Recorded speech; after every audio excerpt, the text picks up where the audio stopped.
let's learn a gemarah we can finish in a certain amount of time, and it's going to help us. So I was thinking that we should learn gemarah megilla. What do you think about that?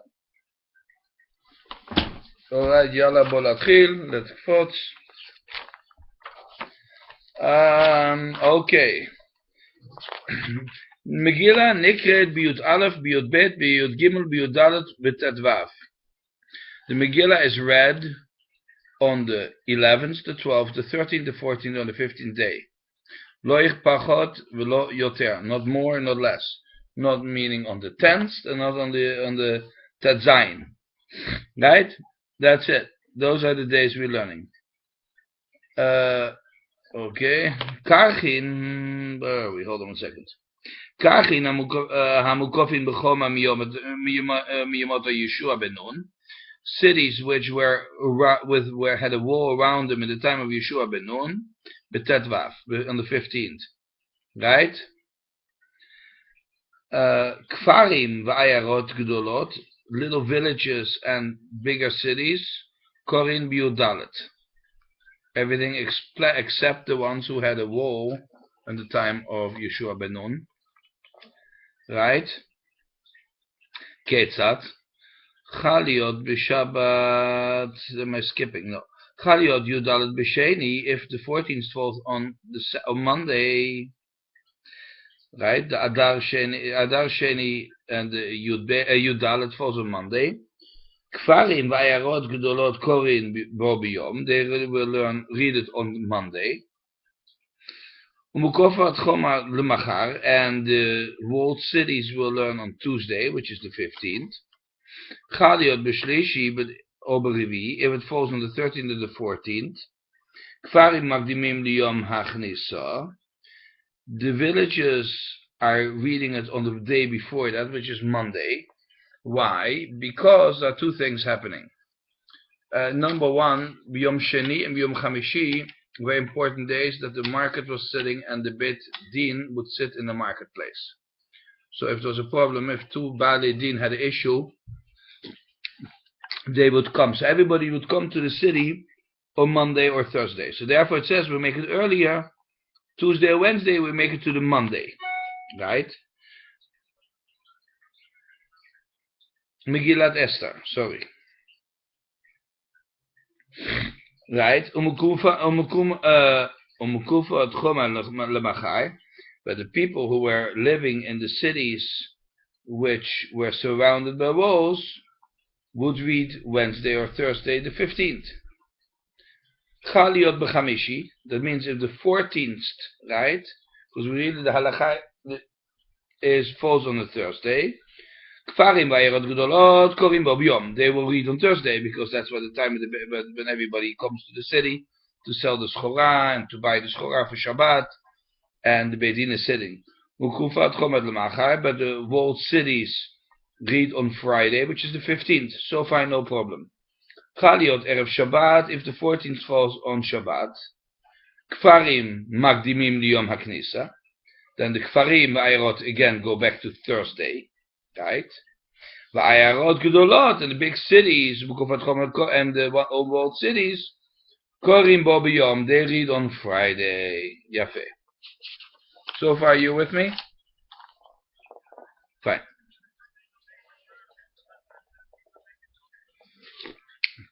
Right, because there are a lot of people who will live out of town. They're farmers, they're whatever they do, and they don't live in the town. But they're coming to the town to either sell the merchandise or to buy merchandise, or to have a case in Beit Din. So that is the case. They bring it back to those days.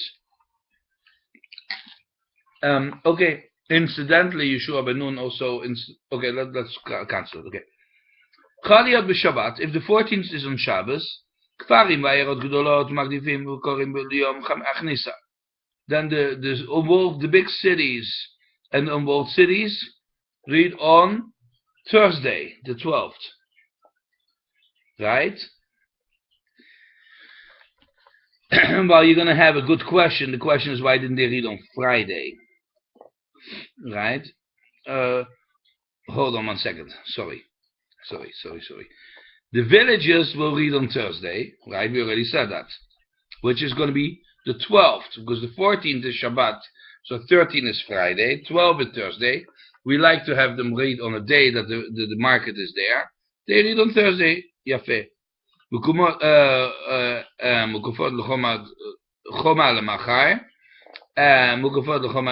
walled cities, they read then on Sunday. Why? Because they bedafke don't read on Friday. And also, for them, it is not a big deal. It's a big city. There's a big deal, and everybody is there full time anyhow. So there is no need to make it work on the day that people are coming in from outside. You with me so far? Okay, now, Chaliot Achara Shabbat, if the 14th falls when? After Shabbos, which is Sunday. Kfarim Magdimim Liyom Achnisa. The villages go all the way back to Thursday, which is the 11th. Remember, we said the 11th, but not earlier. So they go still on Thursday. Ayrot Gedolot Korim Bo B'Yoim. They will read when? On Sunday the 14th. Mekufad Mechoma Lemachar. And the one in the walled cities will read on Monday the 15th. So then you actually have the entire scala from the 1st to the 15th. Fine. Ask the gemarah the following.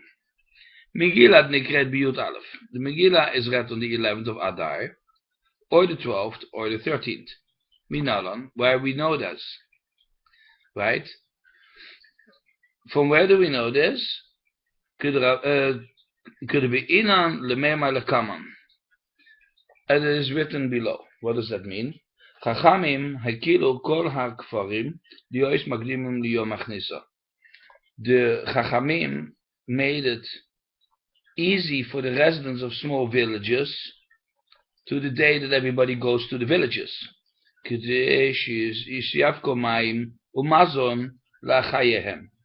they have to either buy or sell food for their life.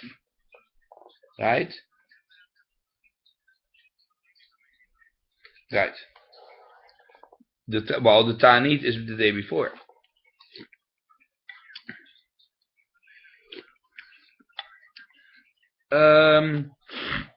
Good question. I think that's going to come up later.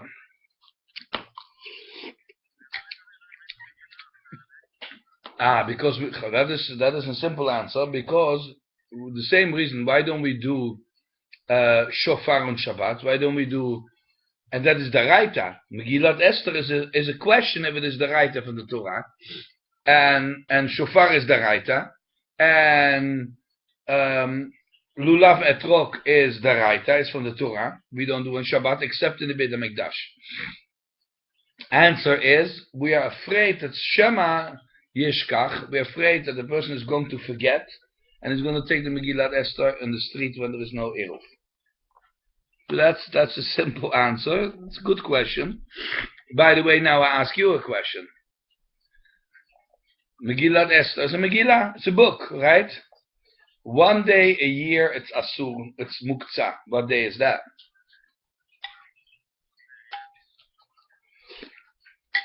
Shabbat.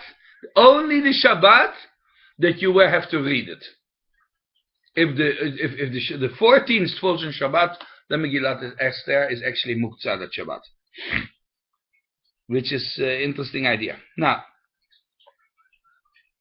because we don't want to give the bad people the credence to say, but you know what, Chachamim, I did read, I was Makayim the Mitzvah, I'm a bigger Gadol, I'm a Chalel Shabbat, I eat Trefa Yom Kippur, but I read the Megillat on Purim.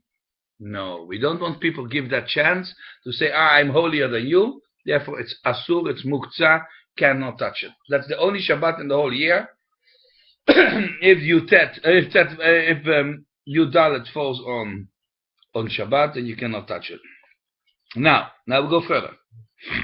So the Chachamim were trying to be nice to the people from the villages, so they should not be matriach if they live outside in the farms, that they have to go on an extra day to the village, right? Anan hachi kamrinan. That is what we thought to ask. Kuluhu anshe knesses agdoila kaninu.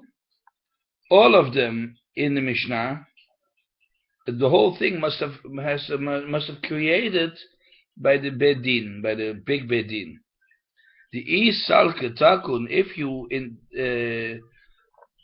Datich Anshi Knesses Hagdole Yudalet Tadvav Tikun, but if you say that the Anshi Knesses Hagdola Vametaken those dates, Atu Rabbonon Vikare Taknata the Siknu Anshe Knesses Hagdola.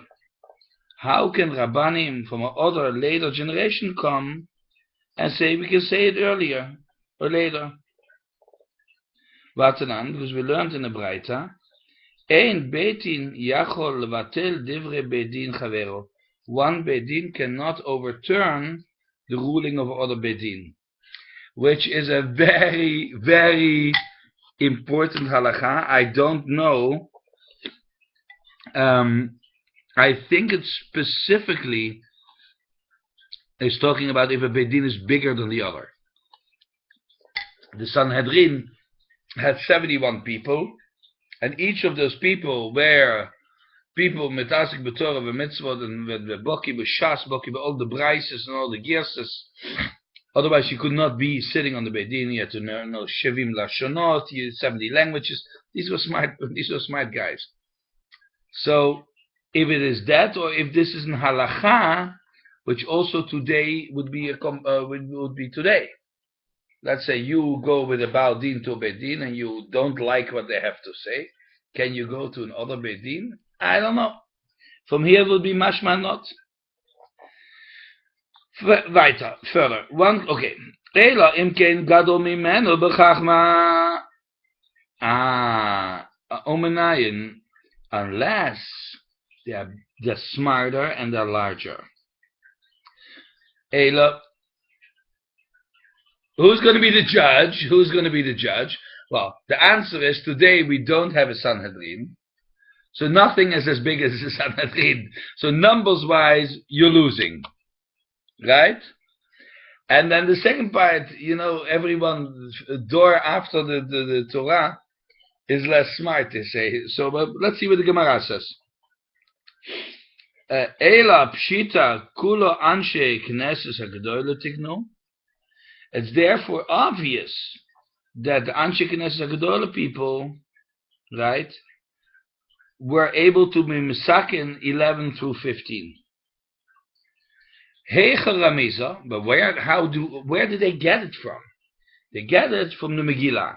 Heichel Ramiza, where's the remez in the megilla, right? Amar Rabbi Shimon ben Abba, Amar Rabbi Yochanan. Says Reb Shimon ben Ba'aba in the name of Rabbi Yochanan. Amakra, it says in the Pasuk, Lekayim et Yemei HaPurim, Lekayim et Yemei HaPurim ha'elu, Bizmanehem, to establish these days of Purim in their time. So their time means the time Mesuyemet, right? Zumanim harbe tignu lehem. But in their time would be usually, their time would be 2. Here we have 4, right? 2 would be the 14th and the 15th, right? The walled city is 15, the other one 14. So where do you get the 10, 11, 12, 13? Right. No, not 11, 12, right. Hi, mi bayele lugufia. This term is required for what? To understand the pasuk. Right? But to understand the other dates, imkain, if so, lema krazuman, let it say time. Instead of times, zmanehem, their times, should say zmanim tova, on the right times, which could be more than 2. But the plural is still necessary. Why? The time for the Chumat Choma, for the walled cities, is a different time than the other ones. And therefore you have a set of 2 is their correct time. Now, if it has to be more than 2 days possible, so either 11, 12, 12, 13, 12, 15, like we said before, then it should be Zimanehem, right? Nechonehem. There are two separate factors here. Do you understand? Right. Hachinami, but here too, since the 13th day was the time of Adar, that all the Jews came, and they started fighting. Remember it says, V'gam lemachar, they asked, let's do us tomorrow the same what we did today. So they started on the 13th. Lo tzarich leribui, then you don't need a plural. Ve'ema, this is a little bit tough stuff, but once we get through this, everything should be clean sailing, to say it in both terms. Ve'ema shidyashar v'shibaser, but you can say the extra 2 days, the 16th and 17th. Why don't we say, instead of 11, 12, make it 13, 14, 15, 16, 17, right? Because it says, you shall not pass 15, right? That's it. The 15th is the last day. Rabbi Yishmael ben Nachmani Omer, Rabbi Yishmael ben Nachmani says, Amakrotz in the Posuk, Kiyomim asher nachu bahem haYehudim, the time that the Yidden were resting. Shayalem Noach, yeah? What is that? Yamim kiyamim. Right? Days like the other days, which is 13, 14, and 15, right? But not the same. L'rabot, to include what? Yud Aleph v'Yud Bet. Ve'ema tresar utelesar. But can you say to include the 11 and 12? What basis is it to say 11 and 12? Again, you can say 16 and 17, right? Amar Rav Shmuel bar Yitzchak, says Rav Shmuel bar Yitzchak, Yud Gimel Zman Kehila L'Cholhi. The 13th of Adar was the time when all the Jews came to make a fight with the Goyim. And therefore, you don't need a special pasuk. Ve'ema shidyasar v'shivesar. But can you say the 2 extra days are the 16th and 17th? Lo yavor, because you cannot pass. And then it stops by that, and that's it. Now, Rabbi Yishmael bar Nachmani, my tama lo yamar me mizmanehem. Why did Rabbi Yishmael bar Nachmani says their times, zman and zmanim and zmanehem, v'lo mashmalei? There are 3 ways of saying it, and you have 3 different times, right? So let's stop by there at the gemarah, and we continue with that tomorrow. Now I want to continue with the chumash. This week is Parshat Noach, right? Am I correct, Parshat Noach? Yes, I think so. Ele toledot Noach. Noach ish tzadik tamim haya bedorotav. These are the children, or the comings from Noach, the children of Noach. Noach was a tzaddik, a righteous man, bedorotav, in his generation. Et Elohim hitalech Noach. And hitalech is from the shorish lalechet. And Noach walked next to Hashem. V'yolad Noach shlosha banim, and he had 3 sons. Et Shem, et Cham, et Yafet. Okay? Shem, Cham, Yafet, Yafet meot. V'teshachet haaretz levnei Elohim, and the earth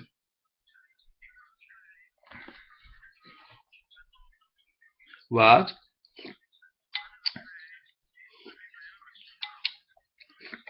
So why does it say Ishtamim haya bedorotav?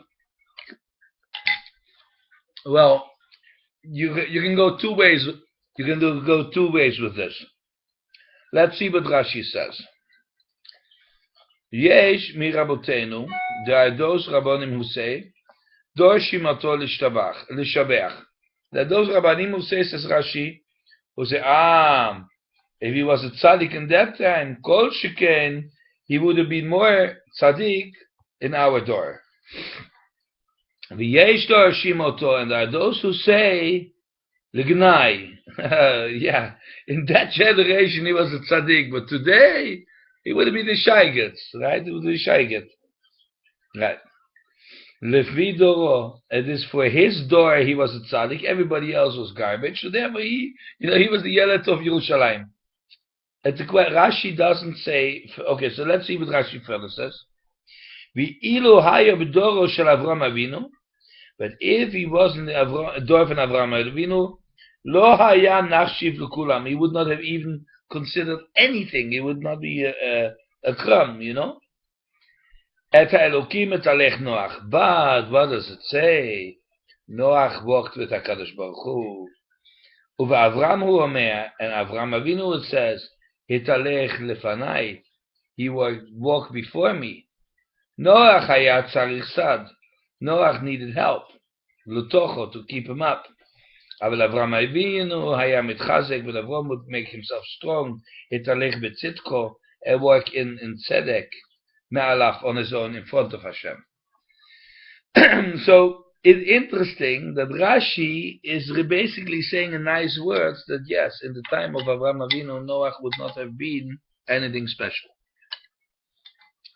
right? In comparison to Avraham Avinu, doesn't mean to everybody else, because listen, let's be honest. Can they say about me that I walk next to Hashem? I don't think so. I don't know, but me, they cannot say I walk next to Hashem. So, in comparison to me, he was tzaddik, l'olam va'ed. But from Avraham Avinu, he's not, maybe not the same. Further. V'tishachet ha'aretz lefnei ha'elokim, and the world become really corrupt. Ha'aretz is the land. Not only the people, but the land itself became corrupt. V'timalei ha'aretz Hamas, and it became bad, like Hamas, like the Hamas today, right? It became robbers and thieves and murderers. When the pasuk says Hamas robbers, it means actually murderers. It doesn't mean just stealing. Vayar Elohim et ha'aretz, and HaKadosh Baruch Hu saw the land. V'hineh nishchata ki hishchit kol basar et darko al ha'aretz.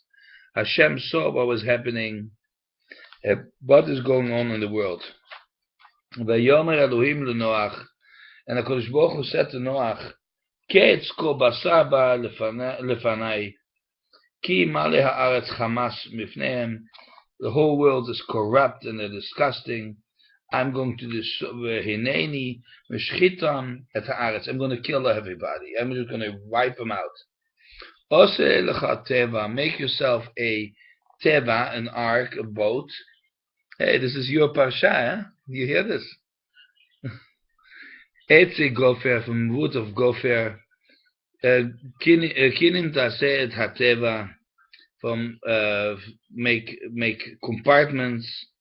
V'chafart oto mibayto mebechutz bechofer, and you in the outside you put tar. V'zeh asher taseh ota 300 amah, you make it long 300 amah, about 300 meters. In English it would be 900 feet. That's quite a little boat you got there, you know what I mean? Can you imagine? 900 feet boat? Wow, that is that a cruise ship or they're smaller?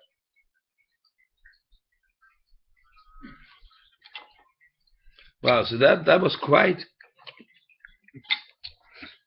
a boat, and then for sure he didn't have Milwaukee power tools. He did it by hand, Now, there we go. 300 ama orech hateva. There was 900 ama long. 50 ama rachva, 50 ama wide. That's 50 meters wide. I don't think anything exists today that size, does it? Right?